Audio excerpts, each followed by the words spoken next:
போ ராணி நாய்க்கு இப்படி நில்லு. அனைவருக்கும் வணக்கம். சுண்டி வந்துட்டு ராணி கொடு சுந்திருக்கு. அனைவருக்கும் வணக்கம்.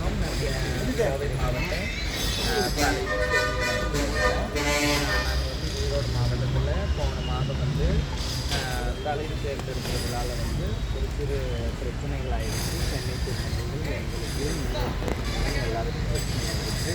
அதனால் நாங்கள் போன டைம் இங்கே எஸ்பி ஆஃபீஸில் கம்ப்ளைண்ட் பண்ணியிருந்தோம். தலைவி வேண்டாம் எங்களுக்கு நாங்கள் கம்ப்ளைண்ட் பண்ணுறோம் தலைவி ராஜினாமா சொல்லியிருந்தோம். ஆனால் அதுக்கப்புறம் அவங்க பக்கம் இருக்கிற சரியான விஷயங்களை எங்களுக்கு புரிதல் படுத்தி அதனால் நீங்கள் பேசுனது நாங்கள் அன்றைக்கி பேசுனது தவறு நாங்கள் அதே தலைவி ஈரோடு மாவட்டத்தில் பெரிய வீட்டில் ராஜினாமா தலைவியாக இருக்கணும்னு சொல்லி நாங்கள் எஸ்பி ஆஃபீஸில் மீண்டும் ஒரு மனு கொடுத்து நாங்கள் சமாதானம் பண்ணிட்டோம்.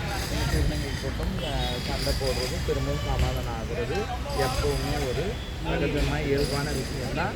எல்லோரும் சண்டை போட்டால் பேசிக்க ஆண் பெண் சண்டை போட்டால் பேசிக்க மாட்டாங்க.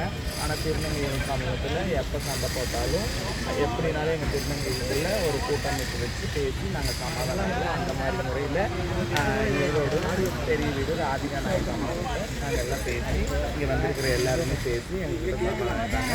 நாங்களும் அவங்க பார்த்து வந்தவங்க தான், அவங்க வழிமுறையில் வந்தவங்க தான். அதனால் அவங்க சொல்லி கேட்டுங்களெல்லாம் சரின்னு கேட்டுக்கிட்டு நாங்கள் தனியாக நாங்கள் எங்கள் வேலைகள் முடிச்சு நாங்கள் இப்போ இங்கேருந்து ஈரோட்டிலேருந்து கிளம்புறோம். இன்னும் ஈரோடு மாவட்டத்தில் பெரிய வீடு ராதிகம்மா நாயக் தலைவி, சின்ன வீட்டில் தேவியம்மா நாயக்கு தலைவியாக இருப்பாங்க. அவங்க எப்போவும் ஒற்றுமையாக இருப்பாங்க. ஈரோட்டுக்குள்ளே இருக்கிற சிறு சிறு பிரச்சனைகளையும் எஸ்பி ஆஃபீஸில் சொன்னாங்க. அதையும் இந்த தலைவிகள் சேர்ந்து சரி பண்ணி வைப்பாங்க. இதை சொல்கிறதுக்கு தான் நாங்கள் எல்லா மாவட்டத்திலிருந்து திருநங்கைகள் ஒன்று கூடி இருக்கிறோம்.